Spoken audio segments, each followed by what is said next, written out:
Hi, everybody. And you're back from break, a refreshing break. Now we're going to have some really fun stuff. Julie is going to be talking to us about some things that she learned um, at her conference. And so it's called Affordable Housing Ideation. And I'm excited to hear about it because I don't quite understand it, but I know that it's going to be us working on how we're looking at affordable housing and how we can make the industry better. So I give it to Julie. Thanks, Julie. Thank you. Hi, everybody. Thank you, Carrie. I'm sure when you saw my presentation, it was probably a little like, what does this even mean? What is affordable housing ideation? So I wanted to start by just saying that earlier this year, I was able to participate with the executive forum at NAA, and it's a forum that I participate in every year, and it's kind of a continual conversation. But this year, it was very specifically pointed toward affordable housing. And after I participated, I thought, oh my goodness, I need to share this with each of you. So I prepared a little PowerPoint and I'm going to go through it with you now.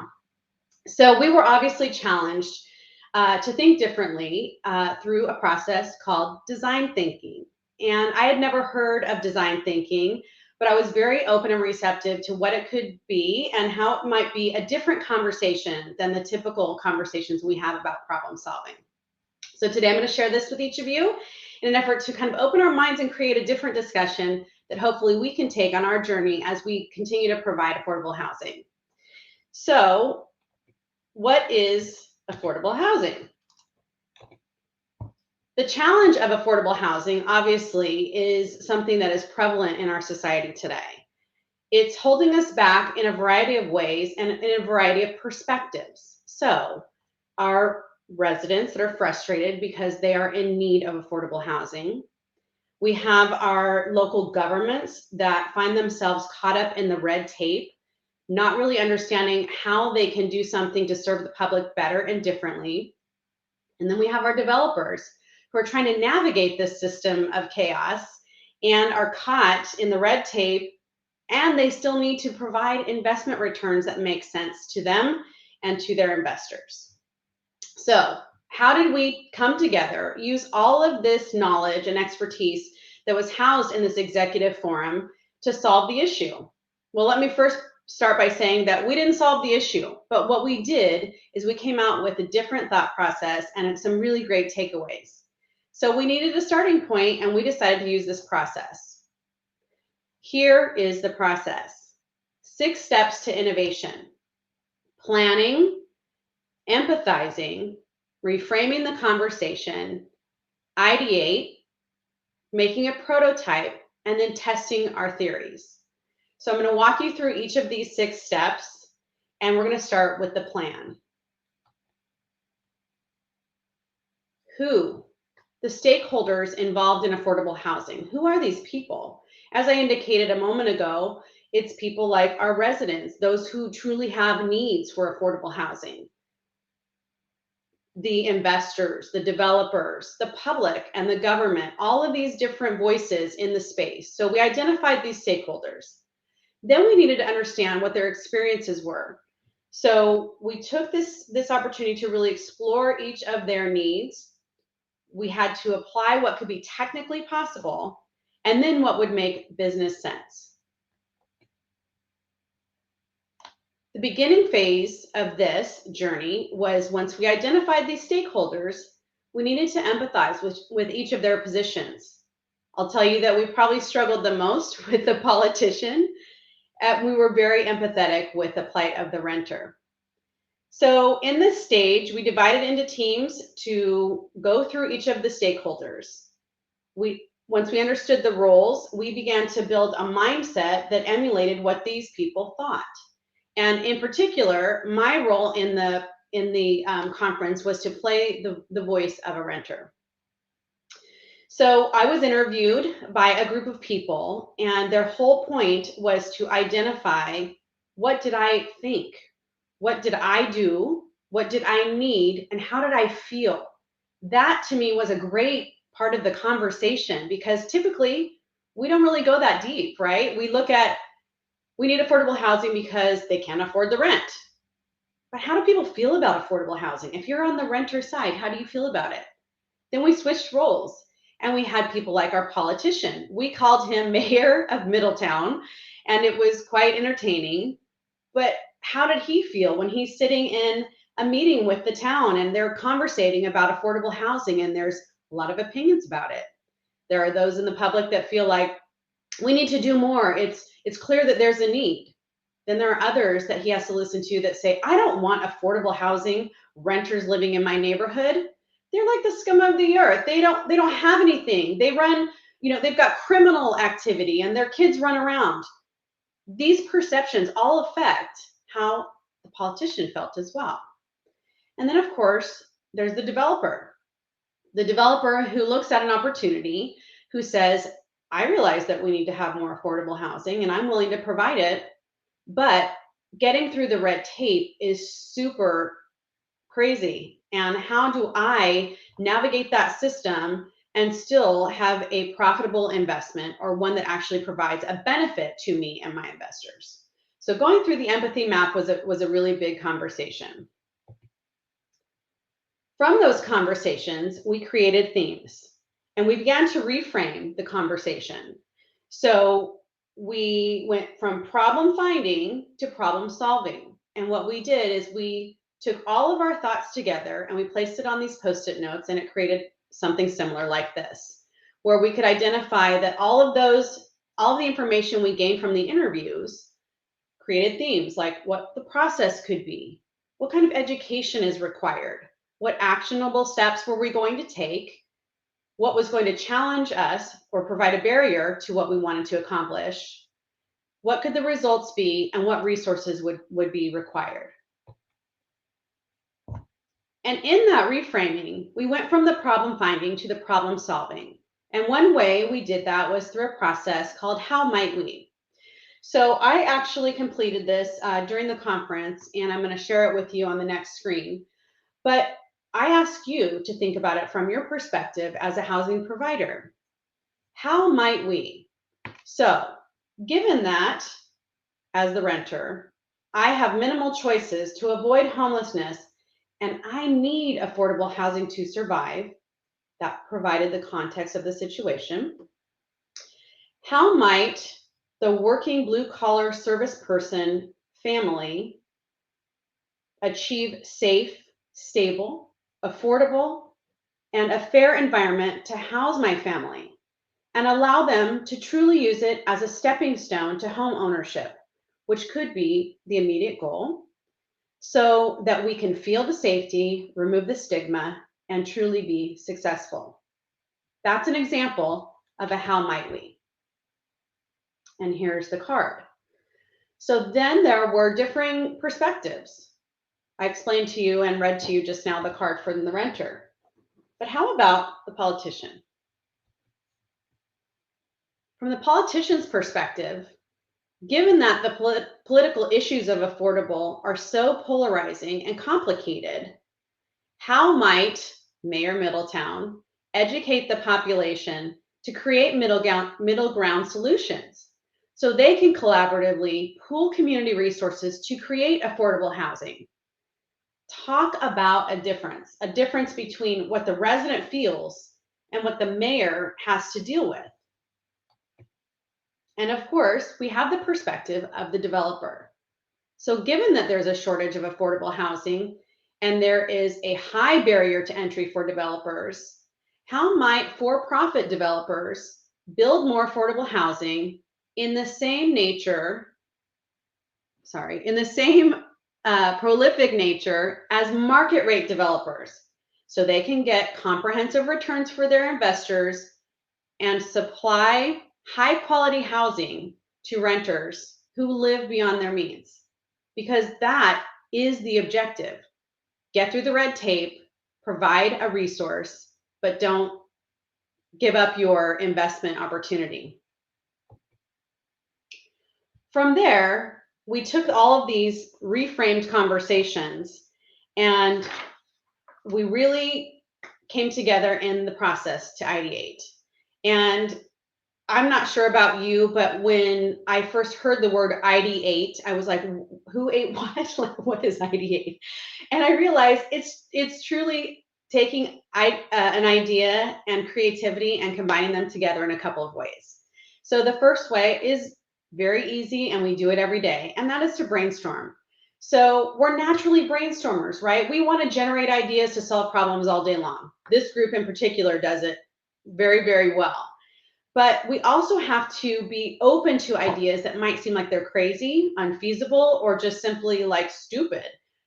This process gave us permission to be all of those things. It's okay to think wrong because it could be a great idea. We then did something called brainwriting. Again, what is this term, brainwriting? So I have a brain, I'm brainstorming, but brainwriting. Brainwriting is an activity that builds off of all of these ideas, and it allows us to think imaginatively about the details.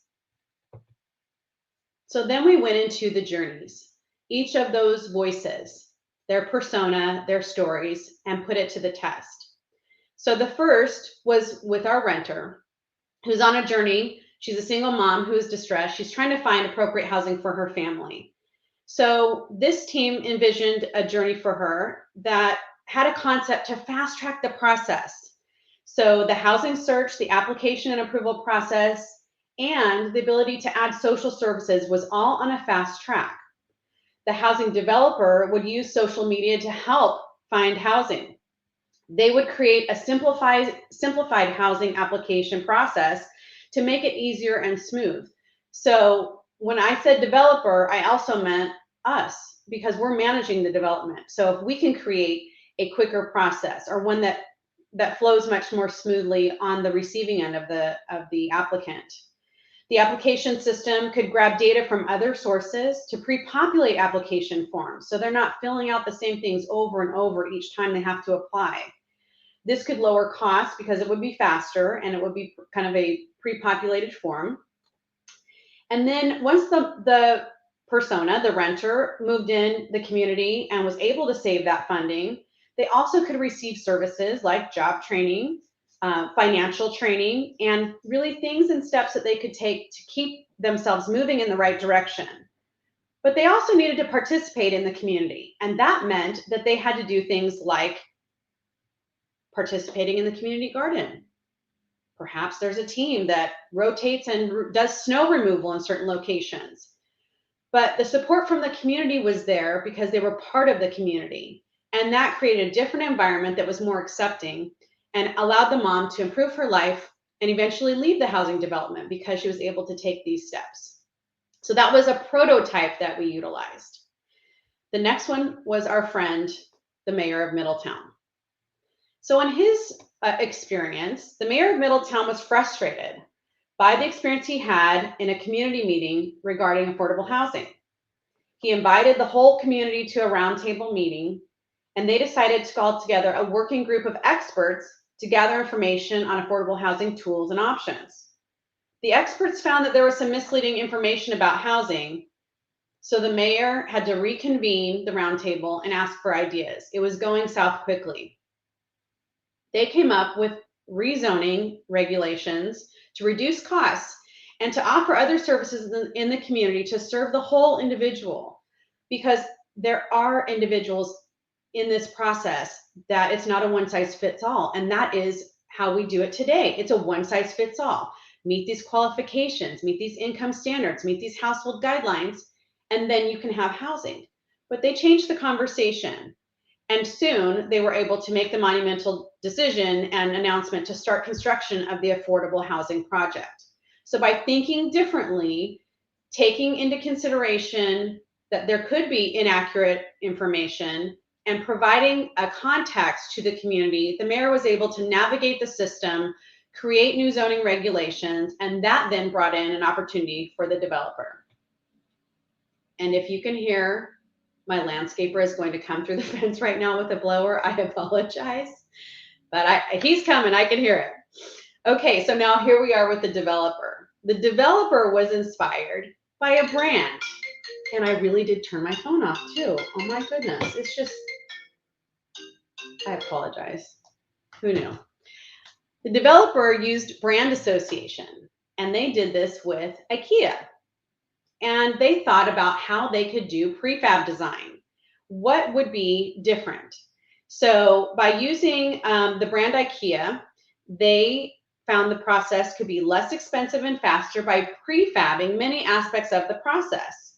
In this scenario, the developer collaborated with the community to create a prefabbed process, meaning what kind of units, what kind of housing, and then created an entitlement process where these were kind of plug and play in a multitude of locations. So once you had approval number one, your approval lasted despite where you were taking your development. So that process streamlined could mean that there was quicker accessibility to the units, that it was less expensive for them to develop, and that meant that the returns could come into play. So the benefit is all around. It wasn't just that they were going to make more money. It's that the units were available to the renter more expeditiously. The process for the planning commissions and those that have to go through the intake of all of these forms when there's either a re-entitlement or an approval process, it didn't have to be a 3-year process. It could be perhaps a 6-month process. So everybody benefited from that opportunity. So the compression of that process made it less costly, and obviously that led to the lower cost of the housing itself, which was another benefit to everyone involved. So going through these scenarios, we then get into the test. The test is how we take these concepts into the real world. The reality is that nothing is going to change if nothing changes. If we don't modify our way of thinking, if we don't have a voice, if we don't encourage others to get outside the norm, to create a conversation with our politicians in our community forums, to advocate strongly for the renter, to tell the story of the developers who really want to help. And gosh, you guys think about it. All of the clients that we have in the affordable space, almost all of them are developers. And they're all looking to provide a mission-based investment. And that really to me stings, because there's not a lot who really look at it that way.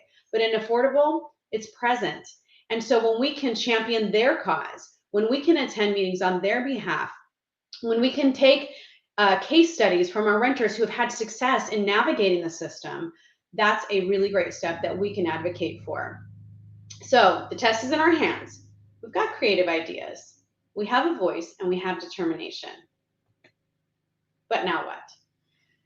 Now we can't be shy. We have to be vocal. We have to be vocal within our own industry, and not just at affordable leadership conferences. We have to be vocal in the public and in conferences that may be broader than what we're accustomed to. So while I loved the experience at NAA, to me, it was like, but what's next? And that was my first question at the conclusion of the exercise. How does CONAM, how do all of you take these ideas and move them forward? NAA has committed that they are going to continue this discussion, and they're going to do so in a variety of ways, which includes legal team surrounding affordable housing to advocate for our needs, to bring together what they're calling these brain trusts, where we can have a variety of voices on a national stage to advocate for affordable housing and really provide support for it. And that to me was meaningful, but I'm still going to keep the pressure on, and I hope that you will too. So I realized that was a lot, and it kind of flowed quicker than anticipated. But I thought it would be important for you to understand that there is a bigger voice on the stage, and that is in our National Apartment Association, who takes affordable housing seriously, and I was really pleased to be part of it. So I'm open to questions. If you have any, let me know your final thoughts. And I'm going to move over to comments so I can see. Matthew. It does amaze me that the bad perception of affordable housing residents is so widespread as well. And I'm sure when you said I had to look it up, you were talking about the word ideate. I'm going to stop sharing. Okay. So with that, I realize that we're way early. And if you have any questions, you can pop them into chat. If you have any thoughts about design thinking and an exercise that you'd like to conduct with your teams, please let me know. You can reach out and I'll share with you some of these takeaways. And Michelle has a question. What are my early thoughts about how Kanyam can be an active voice in this conversation?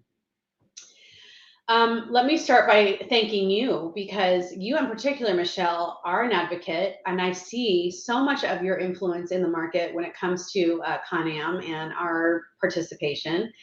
But I think it is everyone's responsibility, everyone who is working at Kanyam, especially in this division, to participate. And I think on the perspective of Kanyam as an executive, to me, it means that we don't be uninvolved, that we work together with our clients, work together with you who are on the ground, work together with compliance, and we navigate some of this together with creative idea thinking. So to me, an environment like this is really productive for things like that. But I also look at our opportunities perhaps in our VP meeting or on our RPM calls or in our leadership team calls. I think there's a lot of ways that we can start the conversation and then take a step further. Can we create a conversation with our peers in certain markets? Can we ask them to participate with us so that we have a stronger voice? I think that advocacy is super important. And wink, wink, I'm sure I could count on you to be part of that. Thanks for the question. And Kelly, you are most welcome. And Michelle, San Diego Housing Federation is doing a media campaign to educate the public on affordable housing, and we're getting very good feedback. And Kanyam is actively supporting and participating with the San Diego Housing Federation. So that was my wink, wink, because I know how involved you are, especially with the Housing Federation. And I do love the fact that we are spending time as an industry to say, hey, open your ears, public, we need you to hear us. Anybody else? All right. So with that, I realize that we are early in completing the exercise, but I'm going to ask Carrie to join us and take it away. Hi. Well, thank you so much, Julie. That was really awesome, actually. I really enjoyed that a lot. The thing that I most enjoyed was hearing about empathy, because we often think about empathy with regard to our renters, but we don't think about empathy when it comes to the politicians and all of the other people that are involved in creating affordable housing. We don't think about empathy with them and the challenges that they have to create affordable housing, or how the public in general reacts towards them, like the politician to be specific, when it comes to affordable housing. People want it, but they might not want it in their neighborhood. And that's a very difficult place to be. But we don't think about that. So that was really great. And I also want to point out that we're going to be putting a video about Trinity, which is one of our properties that we manage for Wakeland. And this is an excellent video because it really shows, and this is about the renters specifically, but it shows what we do. You know, what we showed it to our compliance department, and they found it to be really just wonderful, because it really solidifies that we're doing good works here, and it's more than just being a business, although it is still a business. It's more than just being a business. We're actually doing something for people, and it's really heartwarming to see things like that. So we're going to be adding that to our videos and our expo, I believe, is where that's going, and as well as Julie's presentation and some of her thoughts and ideas. So we'll be doing that, and we're going to go, if she's ready. I'm not sure she's ready. We're going into Gina. I'm looking at my teams. She might be ready. I don't know. We're talking about Gina Nakamura. Gina Nakamura, are you ready? We do not know. Well, let's take a little break. We've got like 10 minutes, and then you'll see it in sessions. No, it's totally fine. You know what? We were a little late yesterday. We're making up the time today, and it's just going to all work out the way that it does. But thank you so much again, Julie. We appreciate your time and and your ideas. Thanks so much. All right. Thanks, everybody. Bye, everybody. We'll see you in sessions.